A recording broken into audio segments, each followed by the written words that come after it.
Bediako, Inabeka, Miaro, Miara, Endo, Miaro, Miara, Ejumaidia, Inabeye, Miaro, Miara, Endo, Miaro, Miara, Obredibo, Inabebo, Miaro, Miara, Endo, Miaro, Miara, Seni, Besini, Assembly, Miara,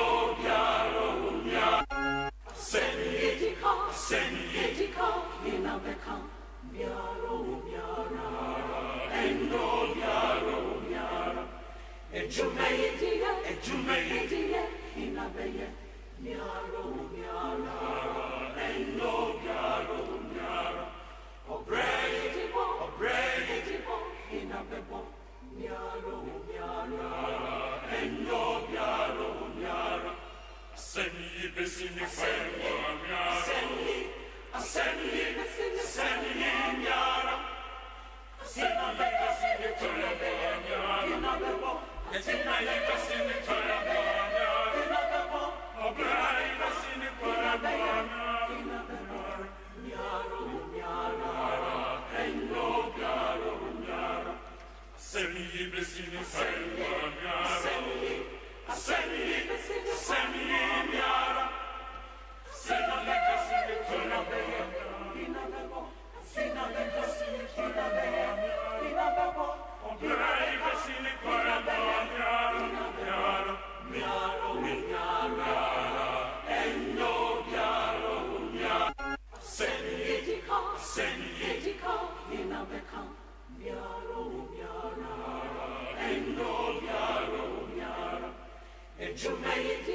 Ejumaidia, Inabeye, Miaro, Miara, Endo, Miaro, Miara, Obredibo, Inabebo, Miaro, Miara, Endo, Miaro, Miara, Assembly, Miara,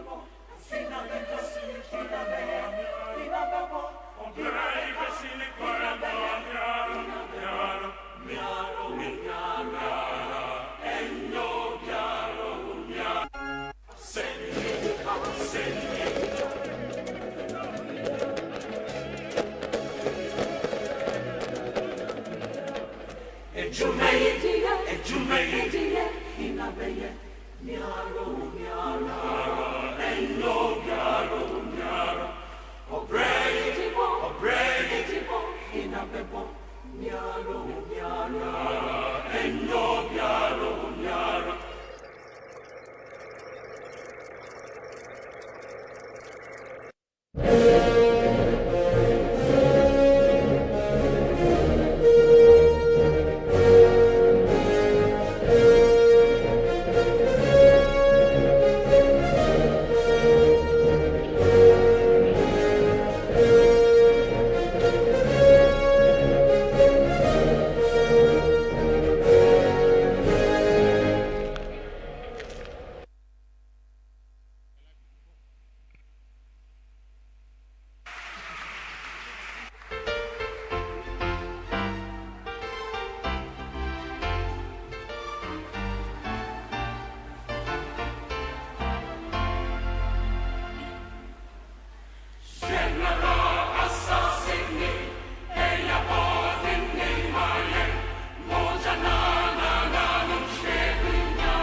shaped by the hands of an entrepreneur who dared to imagine a better world, a visionary who saw beyond the horizon, an industrialist who built bridges where there were none, and a nation builder who is a beacon of hope for his people.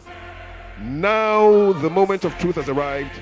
The time has come for this leader to step forward and address us all, to share the wisdom gained through hard work, the insights carved from experience, and the vision that will guide us into tomorrow. We stand on the threshold of a new era, ready to be inspired, ready to be led, and ready to build the future together.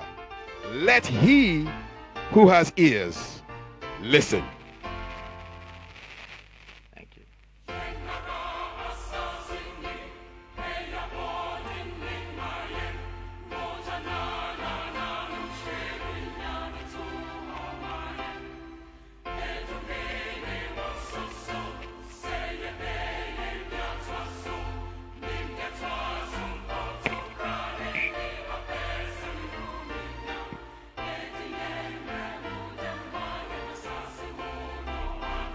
Good evening, ladies and gentlemen, and welcome to a historic event, the first ever virtual policy launch. And it's my pleasure to introduce to you the visionary leader of the New Force movement. Let's welcome Nana Kwame Bediako. Thank you. Thank you.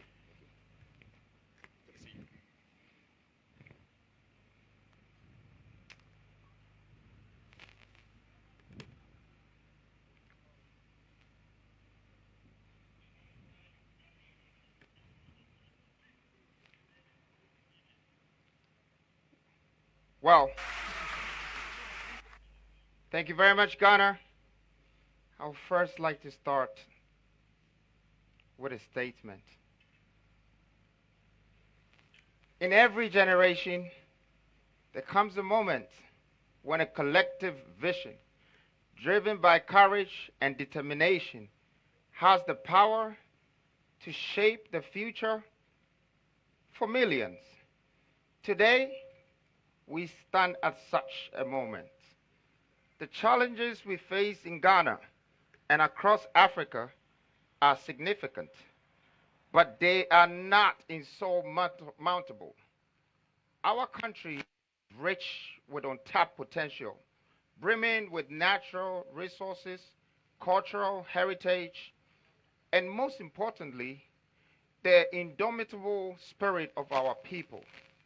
Our greatest asset lies not just in the abundance of our natural resources, but in our ability to self-industrialize, the economic revolution that promises immediate balance and widespread class prosperity. This is no small task. It is a challenge that has eluded many before me, often deemed unsolvable. Yet, in this moment, we face an undeniable decision that must be met with courage and wisdom. Talking is no longer an option. Action is imperative, and it must be swift. In a country where the thief comes only to steal, kill, and destroy, we stand resolute with a higher purpose to build our nation and restore our rightful heritage. This policy is not just a vision, it is a call to action.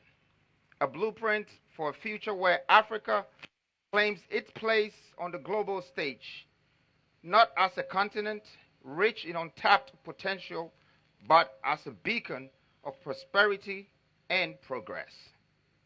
Let us embrace this challenge with the urgency it demands, for the time to act is now. Thank you. So I would like to start. Maybe I should go to the screen. And I'd like to start with, as you see right now, you can see that there is an organogram with me beside it. In the middle of that organogram, you can see the apostolic governance, the 12 ministries. The 12 ministries will be responsible and accountable for these 12 pillars. We start this policy presentation, which is the developmental agenda, with pillar 1, the 16th regional industrial revolution. Well, as we already know, there are 15 dormant regions and 1 region that is choked. But we're about to revive the 15 and bridge it with the 1. I'd like to start with a video.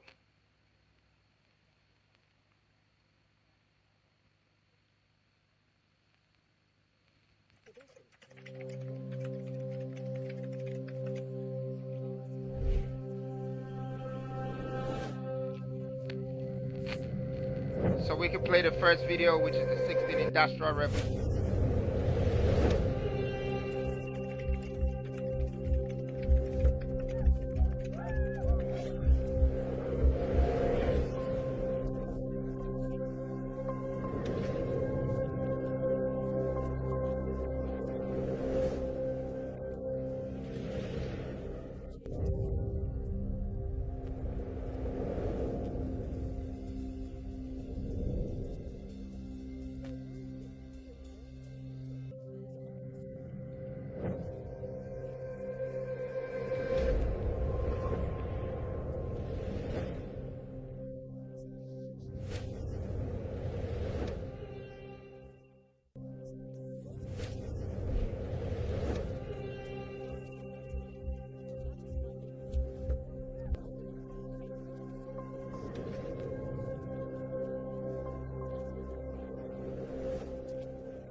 Let me know.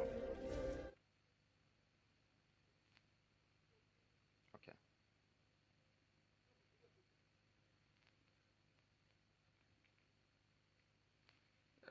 Just let me know when. All right. So that was the first video of the Industrial Revolution.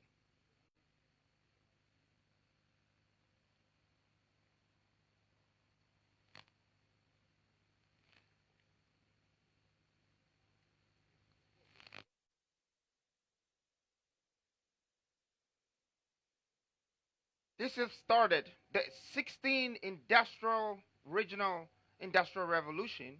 It's supposed to bring back the 15 dormant regions that we have left for so long and we haven't done anything. But tonight, I would like to unveil all the potential minerals, arable lands, and all that we have discovered through the research within the 15 regions to Ghanaians. Now, as you're seeing, we start by making sure we invest in all these 16 regions. That is industrial plants to be able to refine all our minerals. And then the processing plants to be able to process all our agro plants. So I would be able to take my time and take you through.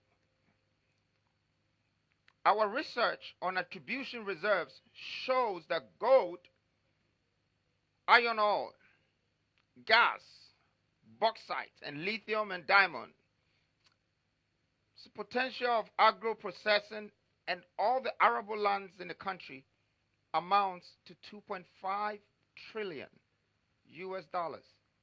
This is the outcome of our research. We are determined to bring out every region's wealth.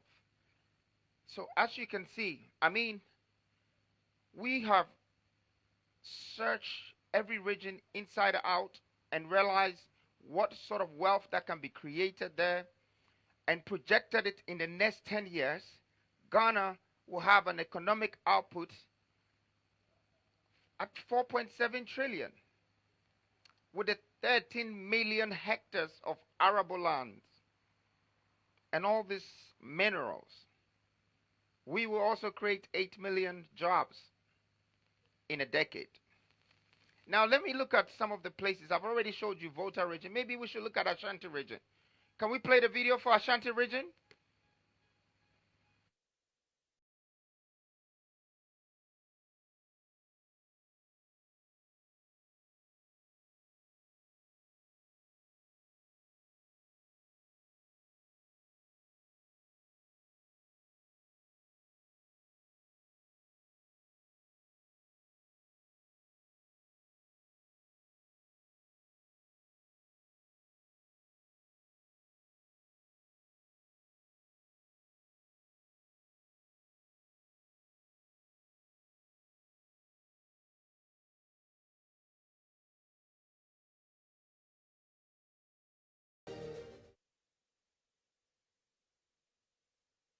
Maybe we could see another region. So as you already seen, Ashanti is 240 billion worth of gold, minerals, lithium, and arable spaces for us to create the biggest potential of farming, agro processing. We want to become exporters, not importers.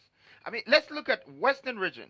Let's look at Western region. I think Western region is by far the richest region, if not in Ghana, on the continent.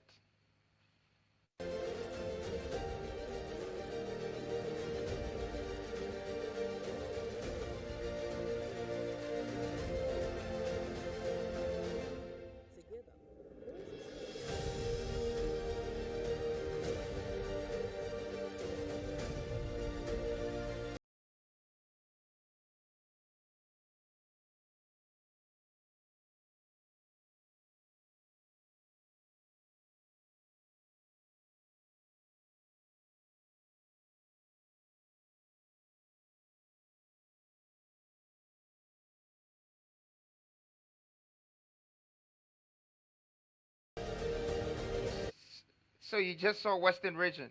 It's one of my favorite regions. I believe that this region is going to become the Texas of Africa.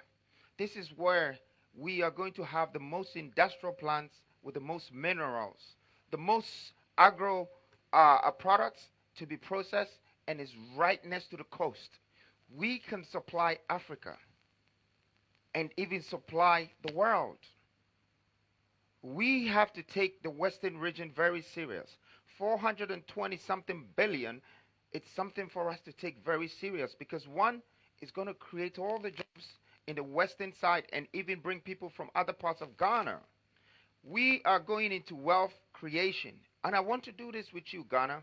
As you can see, wealth creation comes with job creation. But we produce 200,000 barrels of oil per day in Ghana. We sell this and then, in fact, we let people extract it, go and refine it, then we go back to Europe and buy this same product premium and sell our fuel at 15 point something cedis per liter. All we have to do is build our refineries and we will have competitive prices and we will save the losses in the economy, the inflation in the economy just because of industrialization. As we can see also, just our oil can also produce us all the petrochemicals. We don't need to import products. We need to export products. The more we import products, the more we drive our economy out of this country. The more we export products, the more we take in other people's economy into our country. And the more we would export, it means we have created jobs. You know, this is going to make Ghana become the powerhouse of Africa. Okay? We cannot do agric without the culture. Now you can see that we have a lot of farmers in Ghana, but we don't have the processing plant to process the farming products. So we do the agric, but we don't do the culture. The culture is the 7 times of processing one product, like cocoa. It can be chocolate. It can be cocoa butter cream. It can be a shampoo. It can be so many things. And there is the brownfields to create other things from this one product and create more jobs. As you can already see, 800,000 jobs per year within these 16 regions. That makes it at least 50,000 people getting a job in a region. I mean, I'm being conservative with the 8 million jobs in 10 years. But to be honest with you, a machine, a plant, is the only thing that can give you jobs in 3 different shifts. 8 hours times 3 a day. That is what I call 24-hour economy. You need industrialization. Who sells Gary for 24 hours in Makola? The women in Kejetia and Kantamanto cannot work for 24 hours. It would take a factory. It would take a plant, a production line to give 3 shifts a day. No industrialization, no 24-hour economy. I have brought you your economic freedom. With all this potential, how do we connect our regions and transport the supplies on the industrial scale? That takes you to pillar 2. We've just finishing with pillar 1.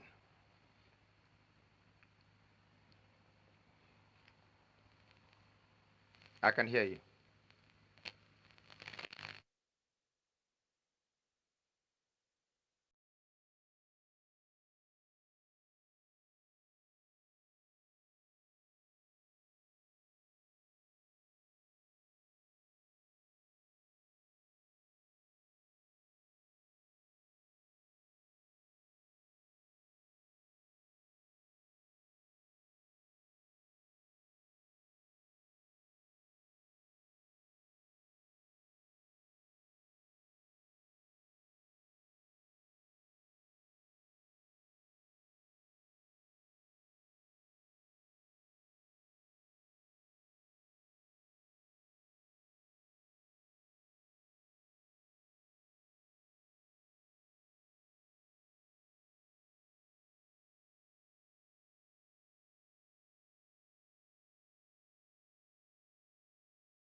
Well, we have just finished with pillar 1, and I would like to introduce you to pillar 2.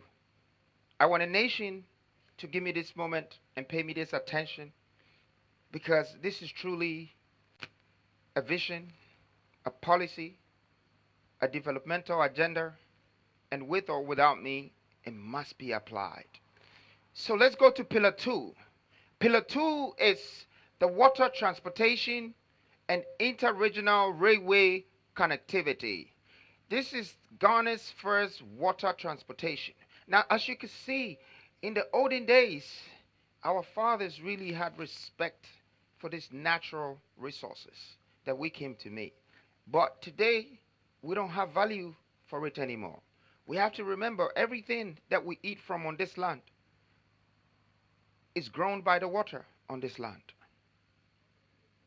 And there are so many regions that we can connect to by connecting the water. So let me tell you my vision about the water connectivity infrastructure. Now, one thing that I can see in this country, Lake Volta is the largest man-made lake in the world. Why are people not visiting Ghana to view Lake Volta? In fact, what have we done with Lake Volta?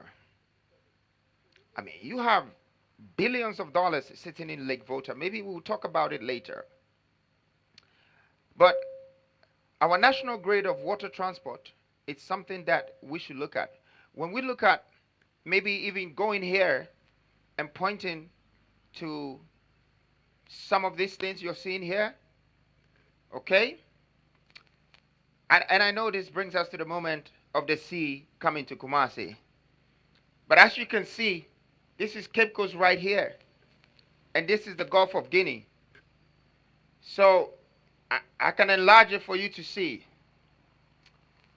So this is Cape Coast. Right here, this river, River Pra. And I'm so sorry to mention what has happened to it, but we'll get to that. River Pra leads all the way to Ofin and goes over there to Anum and goes there to Birim and to Koforidia. So here is Kumasi right here. Okay, you can see it. Now what we have to do is something called industrial dredging. You can go back and look at countries like Egypt that have used and dredged and had canals that generate 9.4 billion a year. The canals are meant for a lot of things, and the water transportation are also meant for a lot of things. The irrigation of this country for all our plants and all our crops will need industrial irrigation. So we need to do it one way or the other to support the system. The ferries, the cruises, the leisure, the transportation and the logistics that will move all the industrial products that we are about to manufacture will be pooled on this water. Irrigation and purification and logistics is one of the most important things in this world. Now, I can tell you that Ghana imports almost 89% to 92% of the things in this country. How did it get here? At least a fraction of 90% of that came on the water. So we need to make use of our water. It's very, very important. It will bring so much for tourism. So with the support of us connecting all this water together, we are not only going to have an industrial scale to support the agriculture, but also we will raise tourism and we will have the biggest distribution channel that connects to the coast. And the coast can connect to the world. We intend very soon to supply the world with what we're about to industrialize with the 16th Industrial Revolution. Now, not only that, I know I've been talking about waters, but I know that's not the only infrastructure that you need for transportation or for logistics. The railway network is part of our vision. Our vision is to develop a comprehensive railway network exceeding 8,000 kilometers. That is 1.5 million tons of steel. It will be very difficult to import this from outside. That's why we have our eyes on the iron ore in the Industrial Revolution, and some is in the eastern and some are other parts of Ghana. We will be able to manufacture our own steel and create that 8,000 kilometer railway track that will cost us billions of dollars if we had to give it out on contract. And connect and build the eastern corridor, the western corridor, and guess what? The gist of this vision is to also drive the railways to the three borders that faces Ghana. The one in Togo, the one in Burkina Faso, and the one to Ivory Coast. When it gets to the edge, we stop. That is us creating new transportation and logistical path and not remain on the colonial roads that was built for us. Now we're making our own paths to distribute our own goods. But when it gets to the border, the government of that country is responsible to continue. This is going to give us a railway and a speedway around West Africa. Once every country continues from there. Well, I'd like to tell you something. It's likely when we get to the border, Ghanaians will be contracted to continue the railways. Because guess what? We will have the steel, we will have the skills. Just like what the English did to Europe. Once you have the skills, once you have the funds, and once you have the reserves, and you have industrial power, you're in control. And so, this is our plan for Pillar 2. And as you can see, The water connectivity is important, and the railway connectivity is coming to that. Now, the moon needs the sun to shine, right? So does the pillar 2. It needs pillar 3 to thrive. So let me introduce you to pillar 3, and that is our developmental policy 3. Energy city and a technology hub. Energy city. And I know most people haven't probably seen this, but Energy City is built in countries like Bahrain, Qatar, many places. That's a consolidated energy resources and pipelines and big offices that connects with all mineral resources that produce energy. So our Energy City is definitely fit to add value to our industrial vision, to be able to create more megawatts, to be able to create more substations when we tap into our gas pipelines, be able to use our gas and our water. As you can see, there is hydroelectric power plants we have to expand. There will be wind farms, there will be solar farms, thermal power plants, such as natural gas and biomass power plants. Our energy sources will need to meet our industrial demands and the demands of our people. We need to build pipelines, and it's very important. I mean, when I say pipelines, pipelines across the regions to support the energy system and the infrastructure. But all of this is great to do. Ghana, just remember, we need even to move with a larger step going forward. I want to say this: 640 million people in Africa do not have access to energy. I don't know if you know this. It's more than 50% of Africans' population. Well, let me use this opportunity to introduce a subdivision idea behind this policy or this vision, and that is introducing the nuclear power plant in this country. We will be one of the main people and one of the best in the world to have taken this idea and implemented. The nuclear energy is rare in the world, and more so in Africa. But we have a chance to establish international relationships.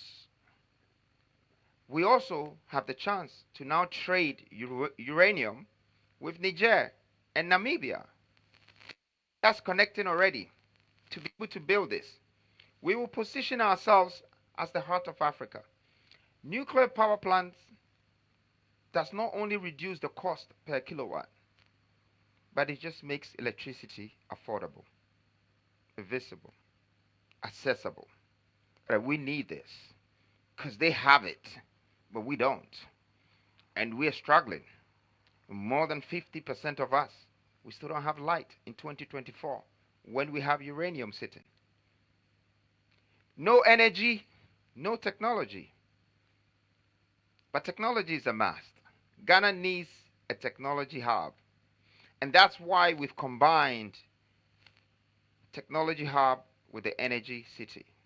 When I say technology hub, I don't know if the old school will really understand what I mean, but I will have to break it down. Okay? It's a combination of Silicon Valleys and a whole industrial platform. Okay? To build all technological gadgets that the world demands. Everybody today is holding an iPhone, or they have a laptop, or they have a tab. But we don't produce these things in our country. We have the minerals already. We have lithium. We have recycling plastic. Going into industrialization is going to give us the capacity to be able to build our own mobile phones and our own laptops, and we can produce our schools with laptops that will teach them what we want them to learn right from the beginning. We are in control of our destiny by producing it ourselves. And it's there. We just need to make sure that we put these plants and get this energy and produce these products and do this packaging and trade it to the world. That is creating jobs, creating value, and being in control. See, one would think it's only mobile phones and laptops and electricals that you need when you're building a technology hub. No.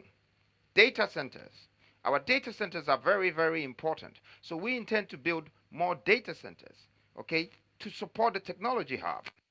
But when they talk about data center, a lot of people think data center is just to store information and data. No, it goes beyond that. We want to position ourselves for the crypto farming in the world. So what our data centers is going to do is that it's going to start mining digital coin, tokenizations. We will tokenize. We will mine digital coins. We will mint. And I know the young people, the youth understand where I'm going with that because they know they're the future. This is the future of finance. And it's trillions, multi-trillions of dollars. We need to tap into this industry and have the power for them to create demand from us. This is going to make us become the gateway to the multi-trillion dollar Web3 industry in Africa. This technology hub is going to put us ahead. We envision that Ghana leads the software revolution in Africa and the hardware revolution in Africa. We need data centers, and we do, to even support our artificial intelligence and deep learning. It's obvious that no energy, no technology. That said, without industrialization, there will be no digitization. It is impossible. Hashtag, it is impossible. No industrialization, no digitization. Let me take you to Pillar 4. I know you're with me. And Pillar 4 is one of my favorite pillars. You see, we have been talking about all these great things and all these developments and all this wealth building and all of this job creation. But there's one thing that I learned from our ancestors. You know, when I was learning from how the other people governed this world, the likes of the Egyptians and the King Solomons and the Mansa Musas and all the Americas and Europeans, they took one thing seriously. The Africans are not taking it serious. And that is reserves, reserves, reserves. Even an ant stores food. You need to store things. You need to have reserves. We are a nation of 33 million people. What have we prepared for our future? Where is our oil reserves? Where is our gold reserves? I mean, up until recently, we had only 7 tons in our central bank. And this information is public information. Up until recently. I don't know if it's really gotten to 14 now, because the last time they needed more tons just to borrow money. But that's all. And you have the likes of multinational companies like the Goldfields, and they have moved 300s of tons from this country, and we can only have 7 tons as our reserves. Why is Qatar keeping 500 tons as reserves? Why does England have 3,000 something just gold reserves? Why? I mean, what is it going to cost us to build our own hard rock mining? To go for the target, I want to take that first 200 tons as reserves in this country. I will do whatever it takes because I already have the gold on the ground. And we, as the new force, as the new generational leaders who are thinking with vision, we would make sure that we create that reserves for gold, and fund or money will not be a problem. But not only that do you need in reserves, not just gold or not just oil. Some of the biggest things in this world, you'll be surprised, is the food we eat every day. It's the basic necessity. And if you can have that, you have the opportunity and the power to feed the world. So we intend to build the biggest seedling bank and have food security for 100 years. It's called agro reserves. That's what we need. We would nurture this. We would actually feed this. And we are going to have food for a good 100 years. Reserves. The farmers will buy from us.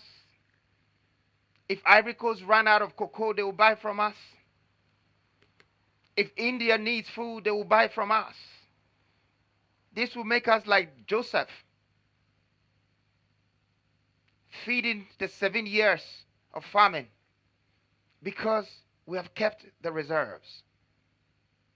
There are minerals that we can keep reserves. There is copper, there is iron, there is bauxite. All we have to do is keep extracting, keep creating the jobs with the people and letting them have the chance to be able to bring these things out of the ground and keep it as reserves.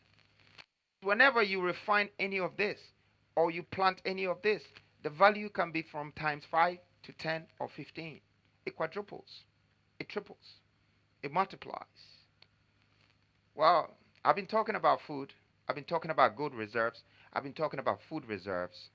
All these reserves, it's for the state. It's for the nation. This is what I call a japadier, the real japadier. Because you need an equity of what belongs to you. As one, we have to have a share of whatever that is on our grounds. We have to get jobs from it. We have to create wealth out of it. And we have to get the skill set out of what belongs to us. It's on our ground. We are the landlords of Ghana. It should be shared among us equally. But with all the reserves, there's one thing that I would like to add. And I know we probably never thought of it. But why do we buy money? Why do we have to go to England or go to Switzerland, to Delarue, to print our money? And after we fly or ship the money, before we have money? What happened to the industrial power that we're creating now? We are going to print money at home. We don't need to go to England or America to print money.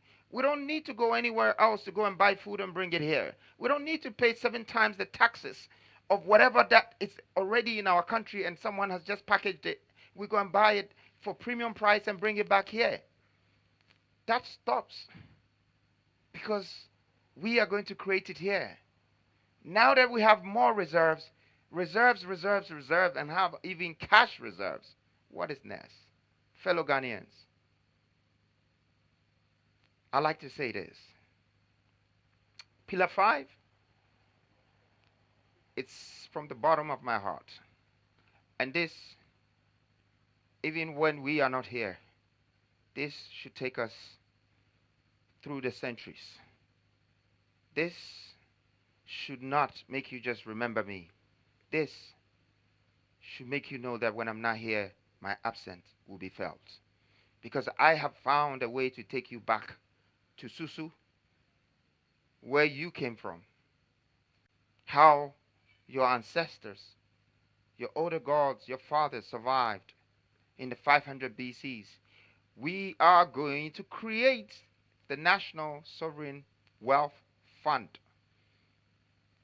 This is the new IMF. Well, at this very point, Ghana is going to help me launch the new IMF because verbally it said, but physically and mentally, we are about to implement it. This pillar is a new policy and it would disrupt, and dissolve. But eventually, it will rebuild our heritage value. In the past, our minerals have been extracted and exported for pennies. We're ending it. The National Sovereign Wealth Fund is the new IMF, independent and autonomous. It will collect every reserves, and it will keep it and it will protect it. Would nobody have to pretend you're not accountable or responsible for our own anymore, because now it's secured within the National Fund.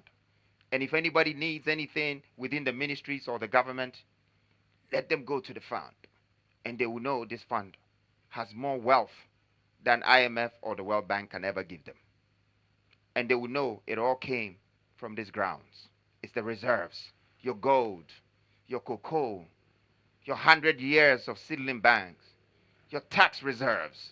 I mean, feed the fund. I mean, 100 million barrels of oil, 100 years of seedling reserves. All of this is going to be in the wealth fund of Ghana. Now, let me tell you the interesting thing about the tax reserves. To increase our reserves, we decided that we're going to minimize the corruption in the tax sector.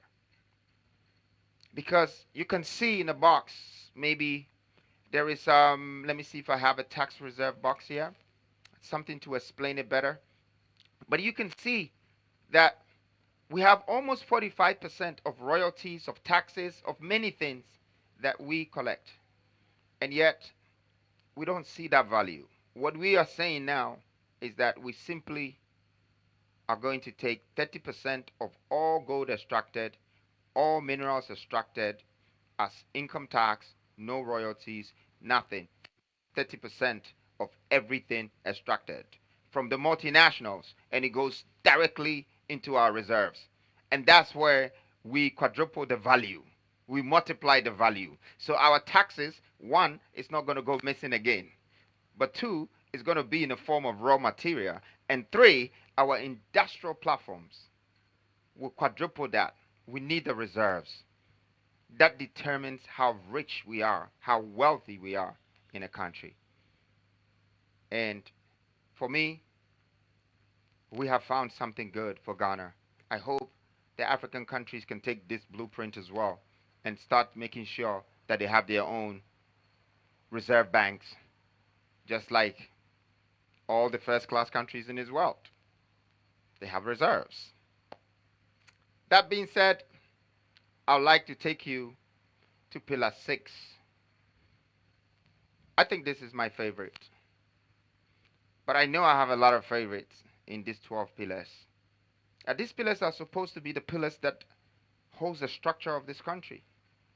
We look at this country as a structure before we can protect the roof of this country, before we can protect the floors of this country, the grounds of this country, the foundation of this country. And that's why I believe that the Smith Revolution is going to revolutionize Ghana. Now let's go into this. The Smith Revolution is solving three major needs, but I also call it major problems of Ghanaians. And that's health, education, and accommodation. Currently, contributors of SNIT have to pay and wait up to 40 years to pension before they be qualified for their claims. Some will die halfway and it will not even be given to their children. Some will never even see this. But we have changed it. As from now, we would say that our policy would be turning the SNIT fund into, turning SNIT into a nation's insurance fund. This insurance fund is interesting, and I'd like to take you through it. Ghanaians will now be eligible to claim for their health, education, and accommodation. How so? Because in the next 5 years, you can claim your SNIT back. You can claim it in cash, or you can invest it in insurance. If you invest it in insurance, and then you have one of the major problems or the needs in Ghana, which is either I've lost my job and I don't have somewhere to stay, that your 5,000 or 10,000 savings in SNIT can become times 10 to get you home. An accommodation, somewhere to stay. You can put in the claim. You can put in the claim when you have a major health issue, like how you go to hospitals and the people die first because maybe they don't have the cash first. This policy is cure me first, bill me later. You can go to the insurance funds. We're not going to let people in the country be homeless and fall out on the street because they have no jobs. Your SNIT fund is supposed to be able to become the insurer that will get you that home. And this is what is going to happen. Once we do all of this, we're going to create a fund. This fund will guarantee payments for investors. So I'm a developer. I will be interested if I know that 100,000 Ghanaians will rent homes from me, as long as there is a claim and guarantee payment. So it makes sense for me to put a feasibility study together for whatever investment partners and do that development, because it turns around. It's also going to attract. It's going to attract investors in the hospital area. It's going to attract even educational facilities. It will bring all of that together. I know that this next revolution might be stepping on some conditions that already exist, but sometimes we need to change our clothes when they're too old or when it's dirty. We just need to move on. It's another day. And so let's change it and let's move on. Now, pillar 7. I know I've been saying all of this, but it say if you want to educate a nation, you educate the woman of that nation, and it will transcend. It will go down further. We believe that education in this country needs to be tweaked, changed, make it adaptable to our culture. And that's why Pillar 7 introduces to you industrification. It's industrialization with education coming together. We coined this word by merging industrialization and education. Why do we continue to use a curricula and a syllabus that are over a century old? And why is it talking about Europe and America? Why can't you study about your ground? Why don't you know about how to dig your gold? Why does it have to take somebody to come from outside to find where your gold is? Why do you have to give your cocoa to someone before he turns it to chocolate for you? What happened? What happened to you knowing about your sea, that you have oil in there and it can create petrol for you? We need to educate Ghanaian children about Ghanaian values, culture, minerals, the minerals and how it gets processed, and agriculture and the values that can come out of it, the power of supply and distribution. We need to de-westernize the curriculum. And that's exactly what we're doing. We need to build an industrial mindset, very important. Industrialize the curricula, tailor education to our industrial needs. And out of that, we're going to start building entrepreneurs. We're going to start building industrialists. We're going to start building business leaders. See, what I've realized about Ghana's education is you spend 21 years of educating yourself, and then after, you go look for a job, only to find out that there are no vacancies. When you can be a businessman before you even get your degree. Why do we keep going out there looking for jobs? Knowing the value of our nation, there is a need to protect it. And let us educate our children so whatever we leave for them, they can guide it and they can build the future for the ones who are coming. I'd like to take you to Pillar 8 right now. And Pillar 8 is environmental and human rights protection.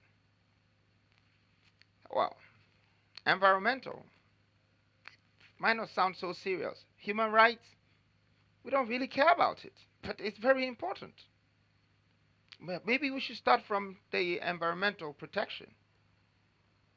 Do you know that protecting this environment means you're protecting your reserves? Look at the reserves, I've spoken about it.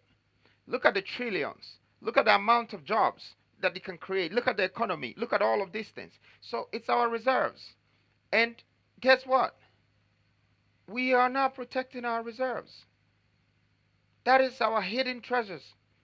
The reserves is also in the hidden lands, in the waters, the oil, the fishes, the gold, the bauxite, the lithium. It's all in the ground. It's in our water. It's in our farms. So why are we not protecting it? Why is maybe an institution like EPA busy chasing me for residual income or chasing the average Ghanaian for a permit that is given already, when their main aim is to protect these valuable assets?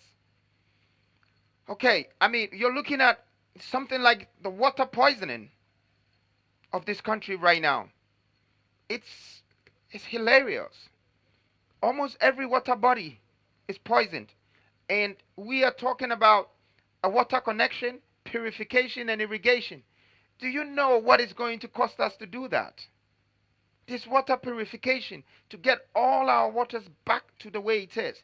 Do you know that this water poisons the land? And this is the land that we grow our crops on. Why do we poison our lands where we grow the food on? Why do we poison the water that we live on, the reserves? Why do we continue to poison the waters that we have our fish from? Why are we poisoning everything? And if it's not us, why do we allow people to do it? Why are we destroying the forests that cleanses the air for us? This policy is for it's for us. It's supposed to be highly valued. Our national assets, our forestry reserves have billions and trillions of dollars sitting in it. But no one is protecting it. And no one is counting it. And no one has got stock of it. But yet we're running around. We're sitting on gold by looking for money. Yes. And when you look at all of these things that I've said, you see there is the Forestry Commission, there is the Land Commission, there's all these commissions that can collect commissions. But first, what I think we should do is to build something that would take the records of our lands properly and all national assets on a blockchain platform. This is where the technology hub comes in. So we're going to have a Web3 blockchain development centers that take stock of everything that we have in this country and control. And it goes in their national fund. Industrial purification to clean our water bodies, overhaul the EPA, and ensure that it delivers the duty effectively. Let's enforce environmental protection laws with no fear or no favor. Environmental protection alone is not enough. We need to protect the rights of our people. The human rights protection. I mean, I wanted to show the video of what I saw today with River Pra. I hope that they managed to show it. Yes. So we know that we're in a problem now, and let's go to the human rights protection. Okay? For me, democracy is only an illusion unless the people's voice can be heard. But why have we disenfranchised millions of young people for so long? Why? Why have we stifled their voices? Let's allow the young people to vote. Let's allow them to have a voice. Let's remember that we've lived more than half of our future, or we have already outlived our future, and let's prepare the grounds for the young people. Let their voice be heard. Let them be a part. Use the appropriate institutions to educate young people about their voting rights. That's democracy. It's their voting rights, it's their human right. The voter registration must be open and accessible so long as a citizen turns 18. Let's not take this right from them. And then also, let's protect our journalists by any means possible. This is freedom press. Let's ensure that there is press freedom in the country. Encourage the citizens' journalism also to deal with facts, but also protect them so they can speak and their voice can be heard. Let's make greater leaps towards aligning Ghana with Universal Declaration of Human Rights for the protection of all men, women, and children. This is to allow every single Ghanaian citizen to be valued, treated with dignity and respect. I call this equality. Give people fair trials by incentivizing pro bono lawyers for the underprivileged so their cases can be dealt with. We have had lawyers as precedents, but we live under a virtual dictatorship. The end is now. And thank you. This brings me to pillar 8.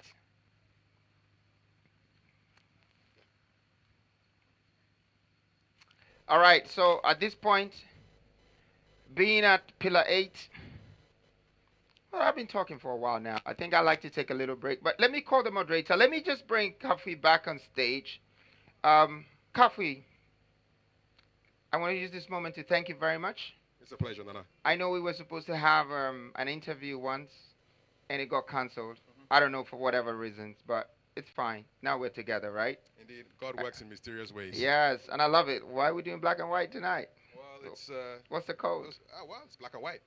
Black and white. Everything is clear. All right. Yes, indeed. That's it. So, what do you think so far? This is the 8th pillar, but the 9th pillar is a big thing. So, I want to take a little break, but I just wanted to hear from you. Yes, so well, there's a lot of action virtually, and so people are connecting with the first ever virtual policy launch in this beautiful Republic of Ghana, and keep those interactions coming in. We'll take a quick break, and we want you to keep your eyes focused on 2 numbers, 10 and then 276. 10 is for the 10-year plan from the New Force movement, and 276, well, you need to watch. So take a look, and we'll be right back. Don't go anywhere.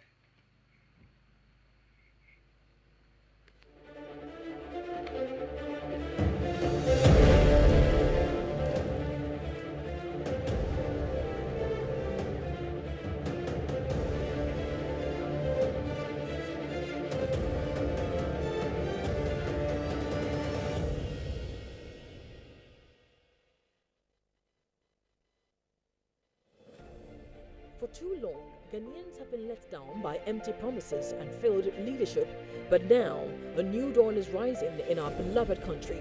A sweeping change led by the visionary Kwame Bediako, the leader of a new force movement, will embark on an unprecedented tour of all 276 constituencies across Ghana. He's bringing hope, economic freedom, and to put power back where it belongs, with you. Be part of this historic revolution that will shape the destiny of our nation. Join the New Force movement now, and let's build a nation of our dreams.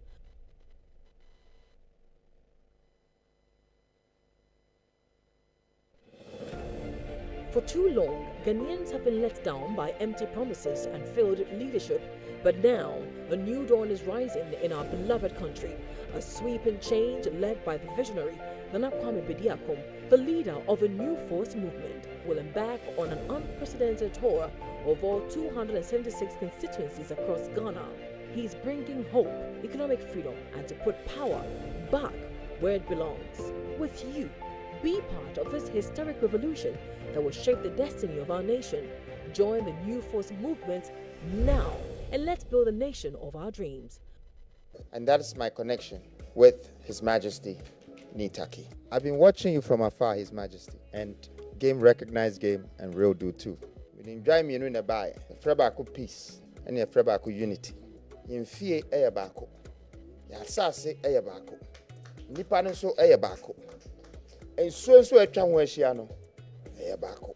We are kings, we're queens, we're leaders, and we have to take it. Because power is not given, power is taken. I stand behind you in any power you take, and I know you'll be behind me too. It is a victory of the Lord that makes a man. Freedom, freedom, to stop freedom. Who are you to stop freedom? Are you God? You can stop freedom.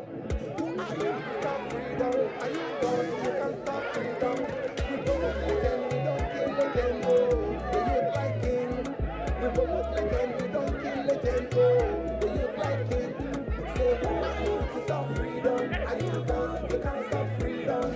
Who are you to stop freedom? Are you God? You can stop freedom. We promote legend, we don't kill legend. Oh, the youth like him. We promote legend, we don't kill legend. Oh, the youth like him. Freedom, freedom, to stop freedom.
From today, my plan begins.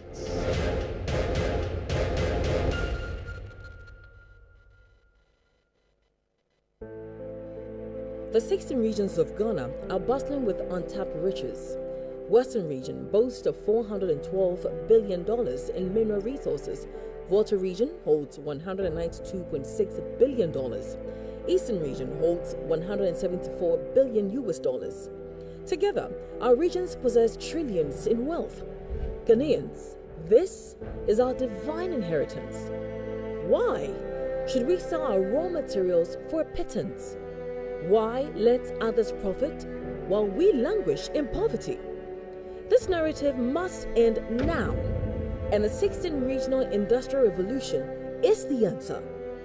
The 16th Regional Industrial Revolution represents a groundbreaking shift in Ghana's economic paradigm, one that aims to harness the untapped potential of each of Ghana's 16 regions. This ambitious initiative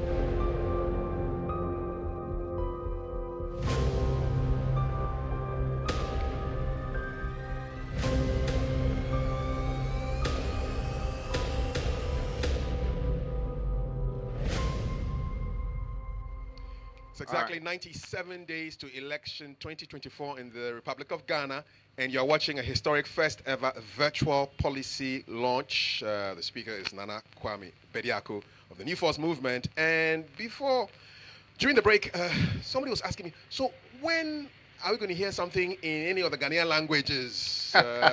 Did you cover that base? Listen, I'm a very proud Ghanaian because I can't be anything else but Ghanaian.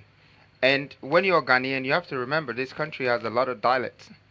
Out of the 16 regions, we thought of every single region, and there is a transcribed language on every regional industrialization policy. I mean, maybe I should play some for you to see. From Volta to Ashanti to you name it, to Upper West, Upper East, we thought of everyone. Policy is not for me or us. It's for Ghana. It's for the people of this country. And that's why we've had them in thought. And it's theirs. We want them to know the cost, the value, the jobs, everything that land owns. They're part of it. It's part of the equity. So please, maybe we should play it for you to get familiar with it. Timantem eti goda ons opipim oha of East Yara Martin Bango Canfela. Volta Lake Yinya Amanto where Tutu Yaladin, your northern region, what in Banyala than Gas. Sitako Kony, Piayo Ayemuma. Apa East region, Tarpaga, Abraham Tetengongza Amid. Asasa so opening into foot na sasa ikuzi wompaza. No Kaumbi. Ghana Amlalo Nuchumoye Jigan Pupan. West region Palo EG and Tarfana. All right, Nana, we're going to continue with Pillar 9. I think it's quite an interesting one. Yeah. Take it away. Thank you very much, Kafui. It's almost been an hour and some change into the evening since we started this presentation of our developmental agenda and the policy. But now I'm about to get you into Pillar 9, the apostolic governance, the 12 ministries. I mean, apostolic governance, it's a title, it's some title right here, but it's the 12 ministries. They say less is more. Our government will be the leanest, most efficient in the history of African politics. We present to you the apostolic governance, 1 president, 12 ministers. Create a lean government that will be responsible for the 12 pillars. Now let me start. I'm going to press this, like when you go into one of these, maybe we can press one of them, and let's pick one. I'll take you through a few of the ministerial mandates, because I think it's very important that you know what they have to do. So we start with Ministry of Finance. Over the years, there has been a lot of judgment debts, a lot of salary shortage, a lot of paying without returns. We realize that not to put blames on anyone, that the Ministry of Finance is struggling. So our mandate is to make the Ministry of Finance become an investor and a developer for the nation building. It should be their responsibility. They should be accountable for it. You know, we want them to be able to go to the sovereign fund, the IMF, and ask for 10 billion for a project that would be supervised, monitored, controlled by us, our investment going into industrial, going into commercial, going into retail. We should be a part of it, and we should control it.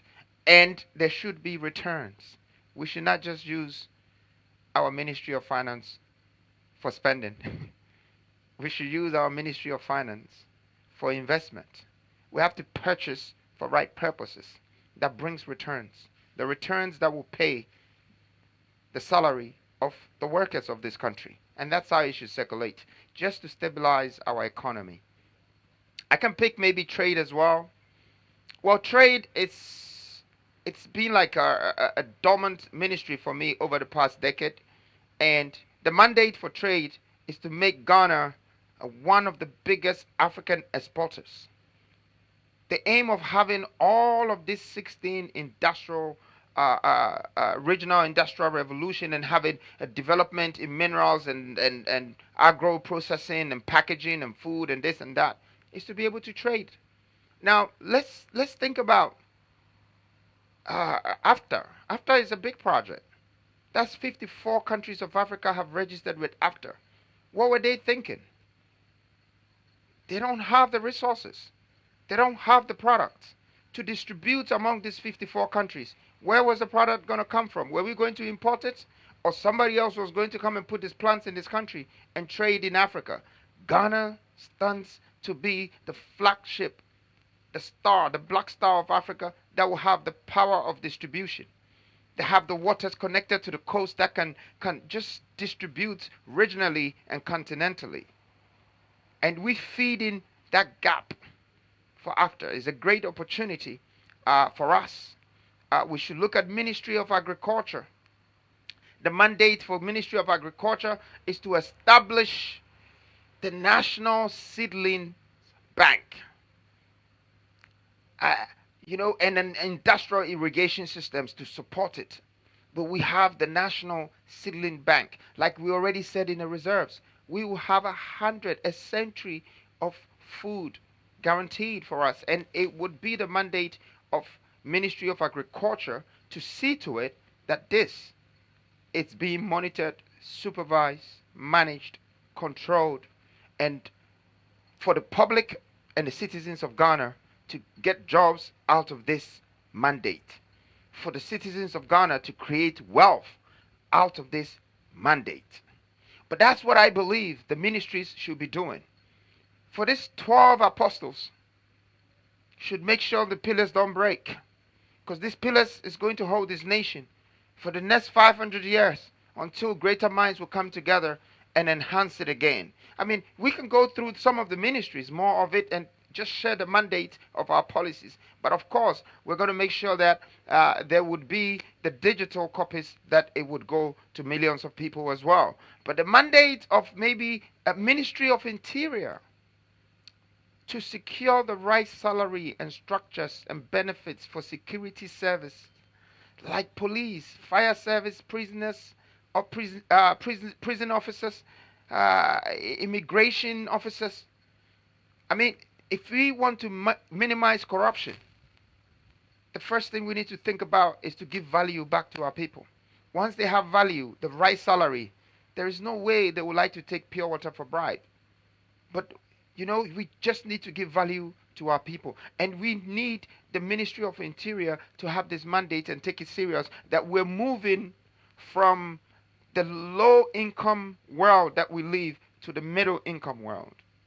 Creating and putting the right structures in place for everybody to get the fair share of salary and build the economy right. Don't forget, taxes will also help the country. The more jobs we create, the more value we bring. And so that's Ministry of Interior. Maybe I should take you through one or two, but I still have 3 pillars to take you through. So I'm going to take you through this ninth pillar, which is the apostolic governance, and then take you back to the pillars. But there are more and more. You have 12 of this. We are here to build an army of dedicated Ghanaians who will manage this great nation. Ladies and gentlemen, to lead is to serve. And I'm here to serve you. Thank you. Now I'm going to take you out of the apostolic governance and I'm going to take you to one of the biggest pillars. Surprisingly, I guess the title alone, Ghana raising Ghana's first $50 billion. I mean, this is the kind of figures when you call, it's like, how is Ghana ever going to make this money? Because we're only struggling over 3 billion and we barely get it. So how are we going to raise 50 billion? Yes, we are going to raise 50 billion. Says who? Says the young man standing in front of you. This vision and this policy is going to make it happen. If you ever wondered where all this money will come from, well, this is it. And it's very simple. So we decided a collaboration between the Ministry of Foreign Affairs and the Ministry of Interior come together for one purpose: to empower the immigration services of this country and create the citizenship package to monetize Ghanaian citizenship only for Africans. Now I know that this vision and this idea is going to save Ghana, but it's the phase 1 of it. The target is 1 million Africans to invest 50,000 in Ghana in exchange for Ghanaian passport.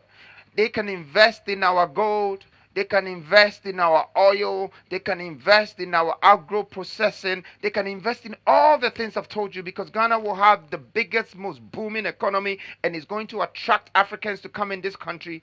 But they will also want to be a part of Ghana's legacy. And so we have to take advantage of that and raise the 50 billion from Africans by Africans. This very policy marks a history today, because we would not need the Western world to provide for us anymore now that we know we can raise 1,000 times more than they give us. But remember, this is not only about the money. The grand agenda in this is introducing African unification. Is going to start from Ghana. We would be the first people to start the project USA, United States of Africa, by people joining us, and we welcoming them through our borders, but also they will be investing on our lands. See, we're about to initiate a borderless continent, and trade will come through, investment will come through. Our neighboring countries will join us. We're about to join hands. We're about to have an entangled economy that cannot be broken anymore, that cannot be separated anymore. See, we have been regionally separated by borders, and internally we have been separated by tribes. Once now you have the water connecting, we're coming together by tribes. Once now we have the borderless continent, we're coming together by countries. This is about to end. We are going to import our talents and skills from across Africa.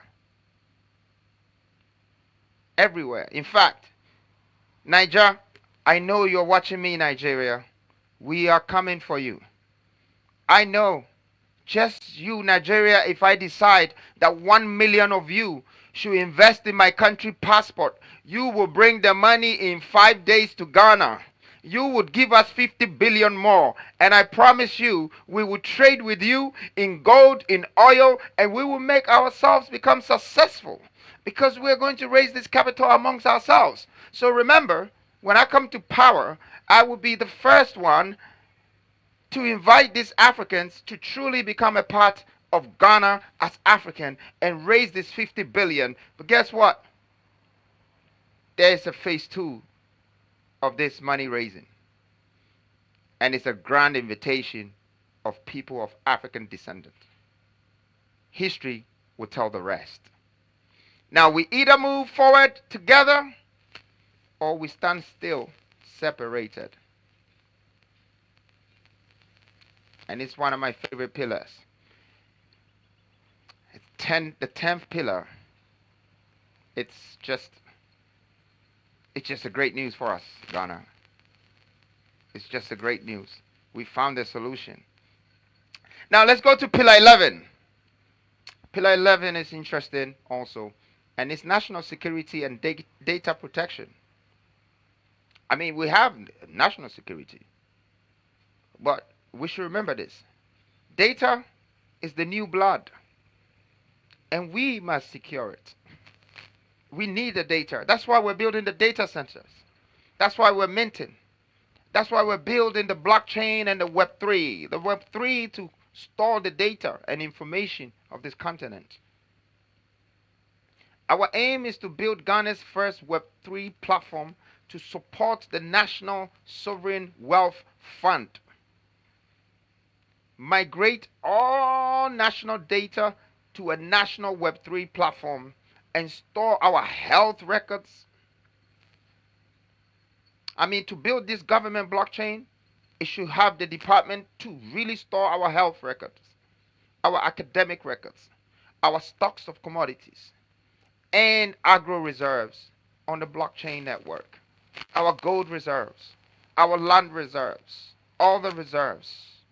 See, you could see that these pillars are supporting the ministries, and now corruption will be hard for one to commit.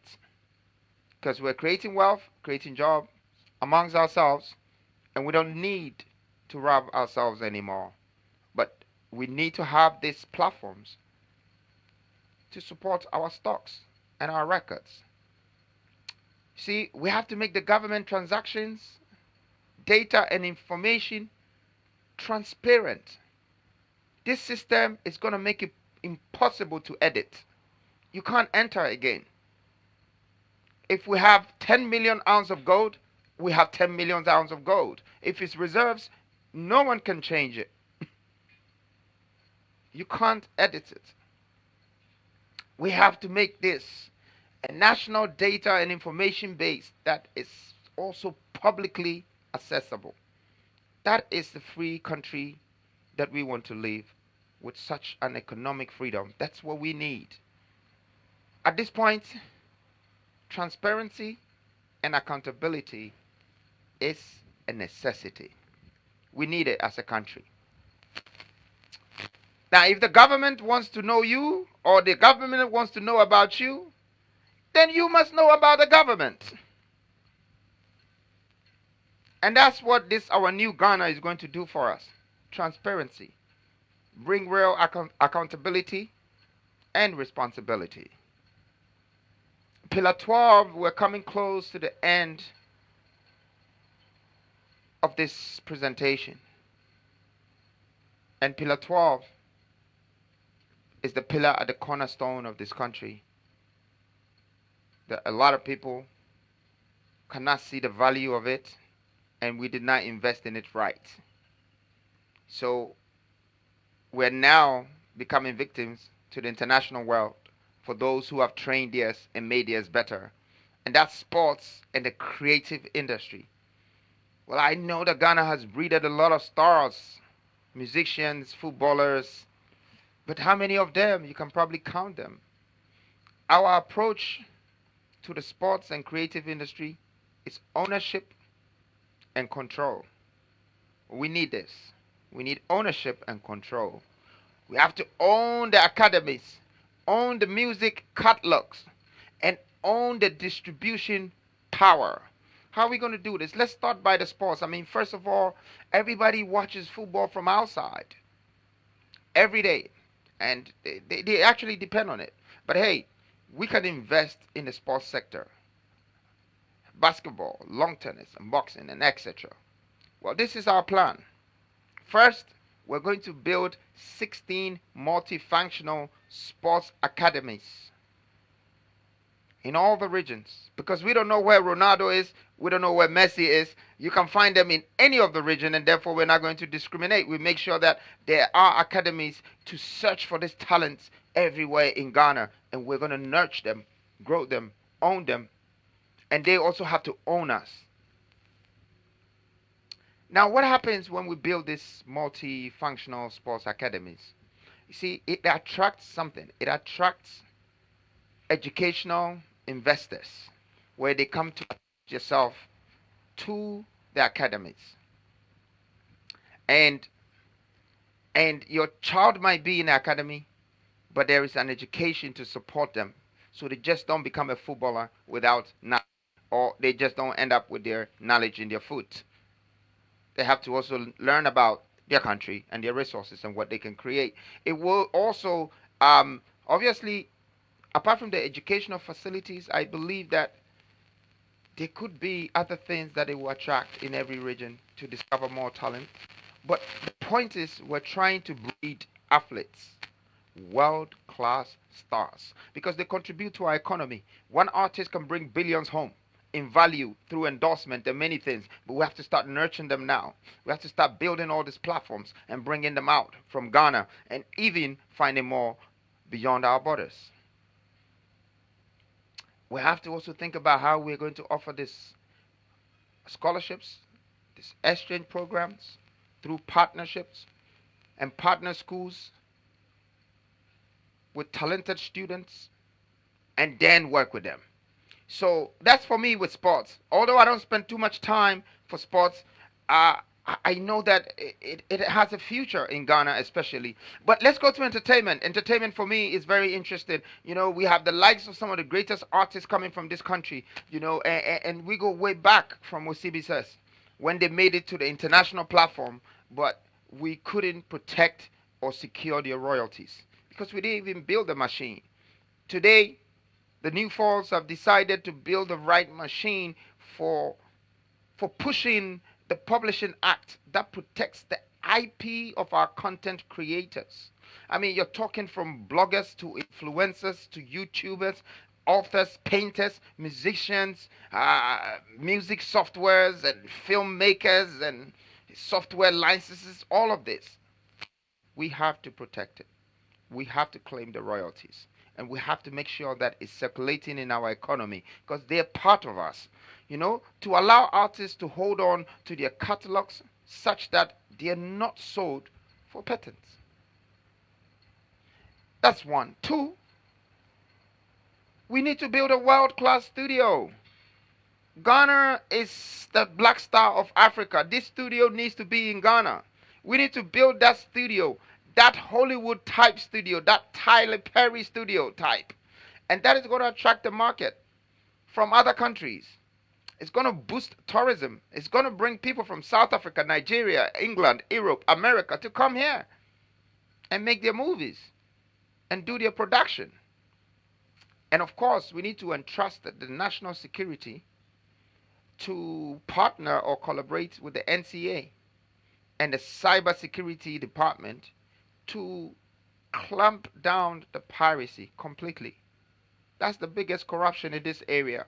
And I know the likes of all the musicians in this country right now, artists and everybody, you need this. I need it for you too. We need to clamp it down so we can get our real residual income, our real royalties will come to us without people intersecting or interjecting the funds before it reaches us. Once we secure our publishing terrain, it will elevate our creative industry to deal with international entertainment corporations, such as the Sony, the Universal, the Columbia. You know, we need to partner with them. The iTunes to distribute songs, all the international giants. And talking about creative industry, we can't talk about creative industry without talking about fashion and arts. Now, fashion is important. The way you dress is the way you are dressed. But hey, we have to create a world-class art gallery for the African art and culture. And this comes together. It comes together with the people. You know, you have to mix the two. Create the pattern, the plants, and the production. When I say pattern, I mean you have to understand what fashion is when you go from cotton to textile to yard and to the pattern before you bring the shirt or the clothes. And then you have to be able to have industrial power to do more production, excessive production, and distribute. This is where I think what our fashion industry need to go. You know, having power of production and power of distribution by using the cotton right and get the shirts out. This final pillar shall be managed, monitored, and evaluated by the Ministry of Tourism. I'm now bringing you to the end of my presentation, and I stand for three different things. So is the new force. It's equity, equality, and empowerment. Every individual deserves the opportunity to thrive, regardless of their background, gender, or circumstance. We are here to foster a society where every voice, from different abled to the underprivileged, everybody have to be heard. Where every talent is nurtured and every dream has to have a chance to become a reality. This is our commitment, the new force, to create a new Ghana where equity, equality, and empowerment are the norms, paving the way for a country that is forward, that is inclusive, just and truly a transformation. Let us move forward together. And with this vision, united in our resolve to build a brighter future, a more equitable future for all, for one Ghana, one people, and one nation. Thank you very much for tonight. I would like to bring Kwame back. Maybe I need to talk about the 10-year plan, which is the non-negotiables. The 7 non-negotiables. And how have you been all night? Well, I should be asking you, first of all, that's a masterful job. Thank you. Thank you very much. 2 hours on your feet explaining your vision to the people of Ghana. And there's a lot of reaction and feedback across the portals. So I'm sure there's going to be a lot of plugging into to find out exactly what your vision is. And I want to say thank you for giving the people the opportunity to hear what is in your mind for the people of Ghana. Thank you. And that wraps up our very historic first ever virtual policy launch by Nana Kwame Bediako from the New Force Movement. Keep it going. My name is Kwame, and have a good evening. It's 97 days to election 2024. God bless. Well, thank you very much. Once again, Ghana, I really appreciate you for this moment. And I would like to leave you with my 10-year vision. The 7 non-negotiable principles that will build this country and beyond Ghana borders. Enjoy the vision. And I'm here to serve you. Thank you. Thank you very much. Love you, Ghana. Thank you.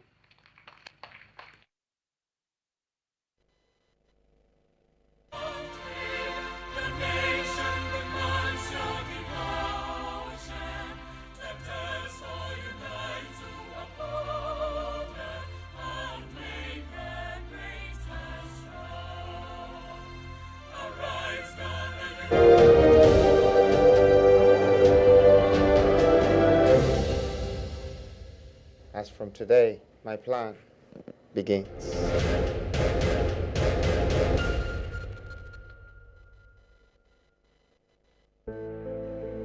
The 16 regions of Ghana are bustling with untapped riches. Western region boasts of $412 billion in mineral resources.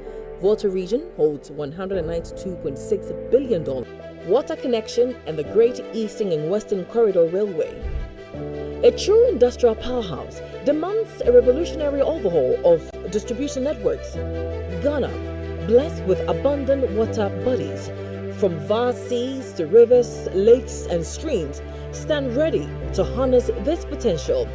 The new force will lead the charge to drench our lands, forge connections, and establish a network of canals and inland harbors to transform Ghana into a bustling hub of trade and transportation. For decades, The River Pra has yearned for the opportunity to carve a path to the coast, transforming into a vital canal that links and serves the heartlands of Ghana. The Tana River has the potential to be simultaneously connected to both the Volta River and the coast of Olugu, creating a strategic waterway that enhances connectivity and boosts regional development. These waterways, complemented by strategically placed inland harbors, hold the promise of fueling our nation's growth by facilitating the efficient movement of goods. But more importantly, Ghana will become the powerhouse of Africa, leading in regional and continental distribution, irrigation, and purification. On the ground, we intend to lay down our audacious railway network spanning over 8,000 kilometers to cover the eastern and western corridors. Steel, born from our own industrial revolution, will be the backbone of this transformation. By harnessing the power of our waters and creating a vast eastern and western railway network, Ghana will rise as a gateway for commerce on the continent, driving economic growth and regional integration. This is not just a vision, it is an undeniable truth.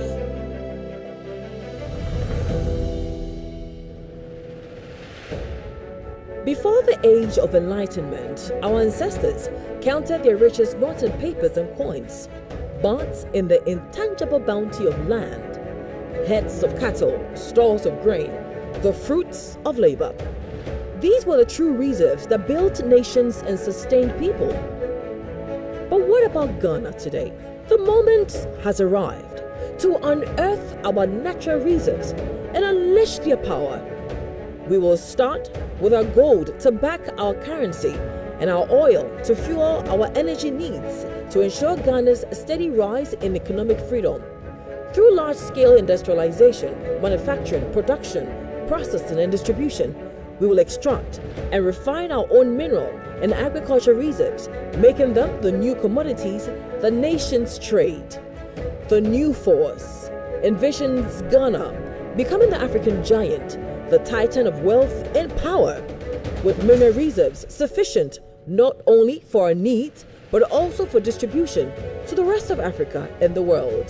The immense mineral reserves will be the foundation upon which we create financial districts, the new Wall Street of Africa. Where nations trade in stocks and reserves, our food security will be ironclad. As the population grows and the world grapples with climate change and wars, our arable lands and agro-processing industries will be bolstered to produce and distribute abundant food to sustain our nation and meet the needs of the African continent. We will introduce a seedling bank where we can nurture and grow seeds into foods for decades, ensuring long-term food security not just for ourselves, but for Africa. Reserves will build our stocks, reserves will guarantee our wealth, and reserves will feed our needs. West Africa's biggest economy. Ghana is poised to be the natural playground of West Africa, and industrialization will unlock our potential to captivate adventurers, nature lovers, and families. Our industrial revolution will fuel the creation of West Africa's biggest central park. Designed with a forward-thinking approach, the park will not only be a major attraction, but also a model of sustainability, boasting a low carbon footprint and cutting-edge green technologies. The park will house the largest zoo in West Africa, featuring an expansive range of wildlife from across the globe.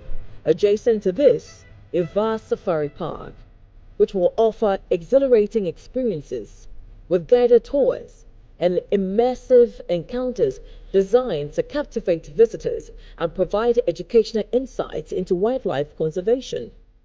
In addition to these wildlife attractions, the Eco Park will include innovative water parks featuring thrilling slides, wave pools, and lazy rivers, a grand museum to celebrate Ghana's rich cultural heritage, and a city of hotels to provide world-class accommodation. This integrated approach will ensure that visitors have a memorable stay and experience the best of Ghanaian hospitality. To see this eco-path attracting Europeans, Americans, and Asians to Ghana, to witness our greatness and marvel at our ingenuity. At Tomato Forest, the nature reserved for this project will transform into a living, breathing symbol of our tourism power, showcasing our potential in every attraction and building.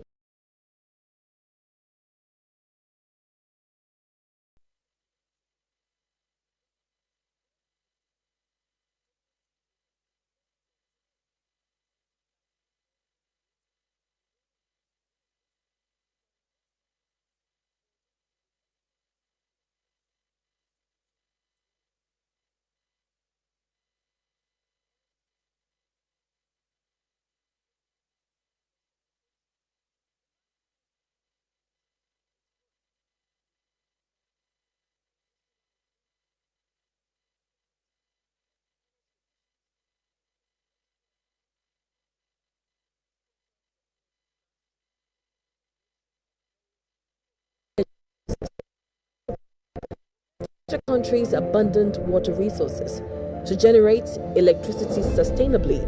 Solar power, tapping into the high levels of sunlight, will be crucial for both rural and urban areas, reducing the reliance on traditional power sources.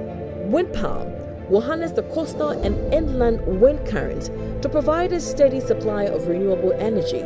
Thermal power, utilizing geothermal and other heat-based technologies, will add another layer of reliability. Lithium-based energy storage will ensure that surplus energy generated during peak production times is stored efficiently for use during periods of high demands or low production. In addition, the integration of nuclear power will be pivotal, leveraging uranium resources through trade and distribution channels with African countries like Niger. A state-of-the-art nuclear power plant will provide a reliable and efficient source of energy.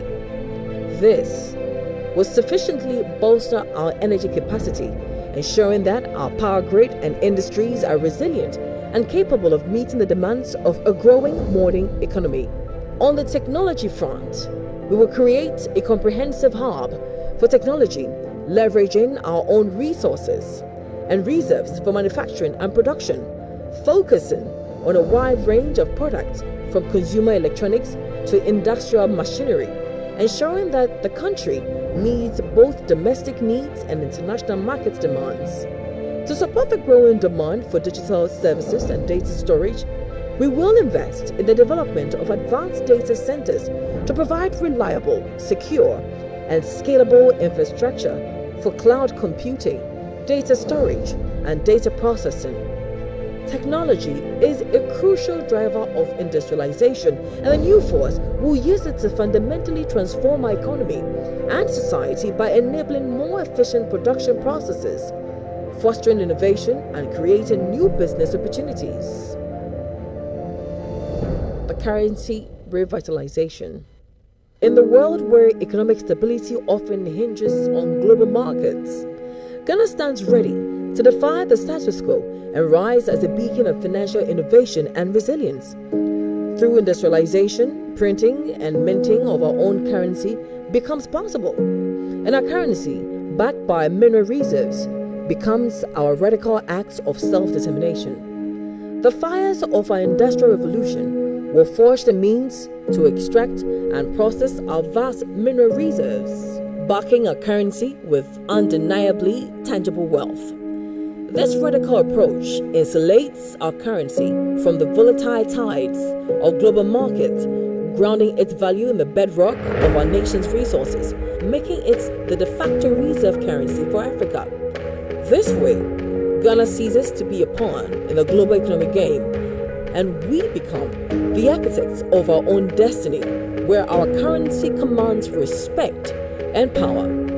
As we seek to establish a strong currency backed by our abundant mineral reserves, the development and strategic deployment of human capital are crucial for achieving and sustaining this vision.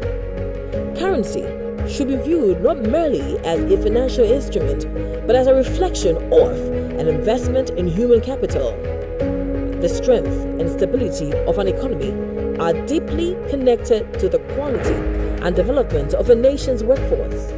By recognizing this relationship, we will adopt more holistic economic strategies that focuses on enhancing human capital as a means to improve economic outcomes and ensure currency stability. We will allocate resources to expand and improve educational programs, including primary, secondary, and high-level education, with a focus on areas critical to economic development, such as mining, industrial engineering, and financial management. The new force intend to invest in vocational and technical training to equip the workforce with skills relevant to key industries and support training programs that addresses current and future skills gaps to enhance productivity and innovation. Our commitment to harnessing the full power of our human capital will ignite a wave of innovation and productivity that will propel us forward, making our currency a symbol of our collective achievement and resilience. Cross-border integration in the pursuit of an economic